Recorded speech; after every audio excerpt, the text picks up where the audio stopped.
Good morning, this is TCR, TroyCommunityRadio.com. I'm Clint Myers on 107.1 WTJN for David Denoyer on TCTV. It's time now for the Mayor's Report, and with us is our very own Mayor, Michael Beamish. Good morning. He is here. Thanks, Clint. Thanks, David. And it's always good to be on air and share some of the happenings in Troy, and we always have a lot going on in the summer months. Oh, absolutely. Just last weekend, on Sunday, had the dedication of the Lighthouse and kind of the soft opening for Treasure Island. We had a very nice opening. The weather cooperated. We had a very nice turnout. Mr. Hobart joined us, and that was really neat to see him there. And it was, because that whole legacy of that area is the Hobart legacy, along with many other buildings and structures throughout Yes. Troy. But it was a wonderful thing. We dedicated the lighthouse. That was something special because I know the lighthouse stood for years and decades, and this is a brand new lighthouse on the point of Treasure Island Park. And Troy Foundation, bless them, it was part of their anniversary celebration and our bicentennial. It was a gift of the Troy Foundation, and they had members there to help unveil the plaque that now graces the lighthouse. And of course, everything else. We've got a lot of little projects yet to do. So, but the events are being planned, the concerts are being planned, the activities are being planned, and of course, we have the restaurant coming, which I think everybody's anticipating to be exciting. We have the kayak, canoe, livery, paddle boats, or paddle boards was a new hit. So there'll be on the weekends down at Treasure Island Park. So we have a lot of things for a lot of folks for all ages. Now, what I thought was really neat on Sunday is there were folks already launching canoes. Adventures on the Great Miami were there. Had a food truck down, getting things served up to people, because it was a hot day. It was a warm day, though. We had Brittany's cookies. I don't know if you got one of those cookies. Oh, they were delicious. Outstanding. Had a nice our theme logo on them, and we had plenty of water. We needed that. But all in all, it was very nice. Now, we do have some other little projects. We're going to have to probably need to hydroseed again. Because we've had some dry weather and it's just not growing. The grass is not growing. But if you go to the amphitheater and you see the sod that's there, that's beautiful plush green. That's what we're hoping to see down the road at the park. Of course, the decking, the fencing around the decking of the lagoon, the Troy Harbor, if you want to call it that. I like that. Because we do have docks now. And then, of course, you mentioned Chris Jackson, the Ventures on the Great Miami. He's going to be part of this whole process, and it just has great possibilities for our future. It's an economic tool driver because it does bring in people, and it also has the potential of keeping people in our Troy area for the jobs of the future, which is a big concern of all of us, is having a workforce for the many jobs that we have available in Troy, Miami County, and the region. We'll give a quick shout out to the Troy Civic Band, which also performed. Thank you. And Rum River Blend. That was the other band that was down. Rum River Blend, one of my favorites. And we asked them to participate, and they stayed the whole day, the whole afternoon. Troy Civic Band, we're looking forward to them using the amphitheater and maybe become the home of the Troy Civic Band. That's local talent, professional talent. And they were there to do the national anthem and a couple of spirited songs as well. And so I want to thank Kathy McIntosh, the Troy Civic Band, certainly Rum River Blend for their contribution in making that particular Sunday a huge success. Now, you'll have the Troy Civic Band will be there July 10th at 7 p.m. in the new amphitheater at Treasure Island. Yes, yes. So we're looking forward to that. That's July 10th, and before that, I know we have a blend of downtown Prolly Plaza concerts as well as Treasure Island concerts. Again, all of this is free entertainment. There's no cost for concert goers. There's no tickets. You just bring your chairs and enjoy. Lawn chairs and blankets, and right. Throw some change in your pocket so you can get something at one of the food trucks.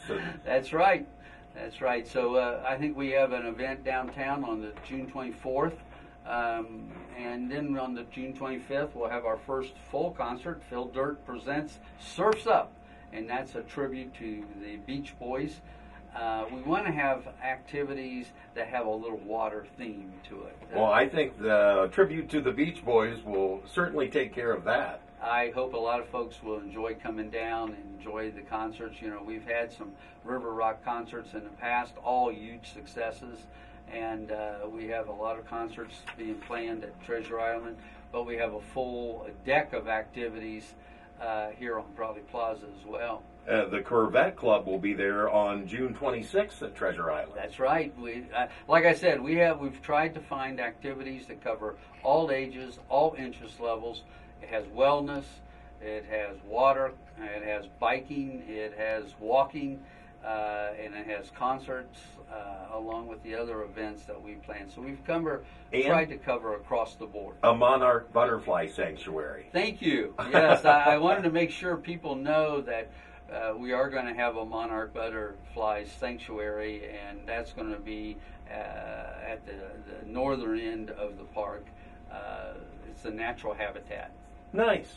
And you just kind of touched on it, and that is Prolly Plaza. Of course, kicked off with Eric Girardi Band. That was last night. Yes. Wow. We had a lot. I mean, let's face it, if you're a Trojan or if you're in Miami County or if you're even in this region and you want to come up, we have a lot of free entertainment. No tickets necessary, just come and enjoy. But you can come downtown Troy, which I consider our living room of our community. You can look at the beautiful Great Miami River, which I'm going to talk a little bit about because we just received a special national honor about the Great Miami, as well as Stillwater and Mad River. So we're in a good position here in this whole region to use our rivers as treasures, having riverfront projects up and down the Great Miami, the Stillwater, the Mad River. It's kind of its own liquid gold. That's a good way to say it. That is true. It is a treasure. But speaking of treasure, the award that you won, I'll let you go ahead and say that one. Well, this is through the efforts of Miami Conservancy District, which have been great partners with us, and we have just received a National Water Trail System designation, which this trail includes the Great Miami, the Stillwater, the Mad Rivers, and it's the only national designated water trail in Ohio, right here in this region.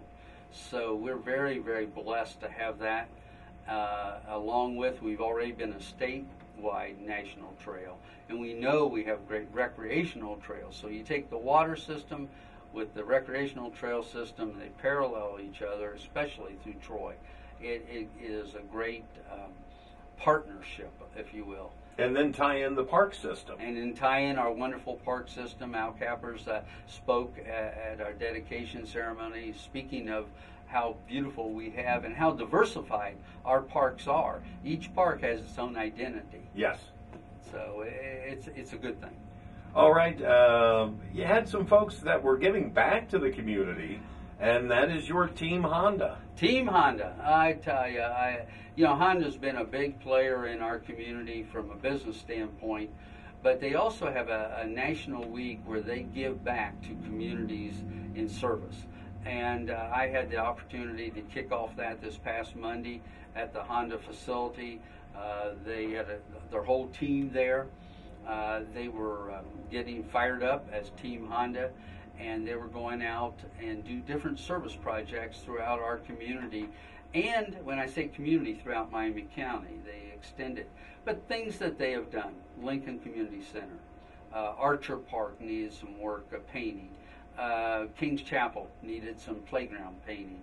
And, this is what volunteerism is all about, is giving back, showing their pride in being a part of a community. And so I give a big shout out to Team Honda for all their efforts that they made this past week to not only beautify and help us to get some projects done that we otherwise may have to postponed. But they also went to Tip City. They also went to some other areas of our county to do other projects. So a big thank you to Team Honda for what they contribute, not just for that week, but throughout the year. And certainly they employ a lot of folks at the distribution centers there. And that does make them a big part of our community. Right. And they're not alone. We have a lot of our business and industries in this community give back. You know, we just saw what the Troy Strawberry Festival can be as a Yes. community event. So volunteers are what makes a community, and I say that's what makes Troy, Troy. Good way to put that. Once again, just want to touch on this side up is going to be on Prolly Plaza, downtown Troy, Friday, June 24th. Free concert starts at 7:30. Come down early and have dinner at one of the restaurants. And whether you're a Kay's kind of person or a Caroline or La Piazza, something simple to something just divine. We have cuisine for all people and all taste. For sure. This side up will as well. They play a little bit of rock, pop, R&B, and country, and throw in some oldies too. So it should be a really good show. One more thing as we're wrapping up, we'll talk about our traffic and some of the road construction that's going on. Well, I have to say again, and I thank citizens that are moving through Troy for their patience, their understanding as we move forward in some of our street projects. North Market Street is resurfacing on the bridge project, and so we're down to one lane both ways. So traffic patterns are changed, especially on Water Street, to keep traffic moving. We have special events being planned where we may need to close down the entire downtown area, and so that's going to be directed around towards Adam Street Bridge or out towards 202 to get around from north to south or south to north. But we continue to ask your patience and understanding. When these projects are done, then we all can take a sigh of relief and know that it's an improvement that will benefit all of us. McCaig, the McCaig project, you know, we've already done phase one, and we're into this next phase. It's a little more extensive phase. It covers the school area, right around Haywood School and Ridge Avenue, high traffic areas. Now they're doing the school area first, so that gets done before the beginning of the school year. The goal is also to have the bridge open so that traffic, bus traffic and school traffic can move through. The same for McCaig. They're trying to at least get some portions open so that bus traffic, drop-off traffic can get that flow going in those areas. But it does require patience. It does require understanding. It does require us to search for other ways to get around town. But I always ask everybody to remember, once it's done, just like we see the first part of McCaig being done, which is beautiful and smooth. Infrastructure's done, new walkways. That's what it's going to look for this next stretch, and we'll just keep moving down McCaig. So it's a high traffic area. We understand that. So I do appreciate the patience, the understanding, and the creativity that people are using to get around town. I was just going to say, to figure out how to get from point A to point B and how to move around that creatively. I will say, and I've said this before, sometimes there is more happening before the sun comes up in Troy than what you see happening during the daylight. Just this past week when I was on my way in, coming in McCaig, in the back way into Troy, they were striping the road, and that was at like 10 minutes after 5 in the morning. So, you know, projects like that they're working on before there's really traffic on the road, just to keep things moving. Our street crews are tremendous. They do have a lot of responsibilities, and they do things at the best optimal times. And early morning is one of those times. So I thank them, and I'm glad you mentioned that, Clint.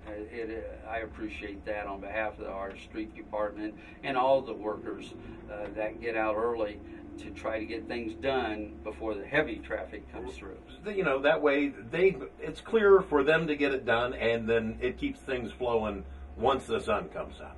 Thank you, Clint. Oh, thank you, Mayor. Anything else you'd like to add in this morning? Wow. Well, we have council coming up on the 20th, Okay. So that's 7 o'clock at City Hall. But beyond that, I just think we're off and running in a summer series. Summer is here. And again, it's bring your lawn chairs, enjoy, and just enjoy the free entertainment.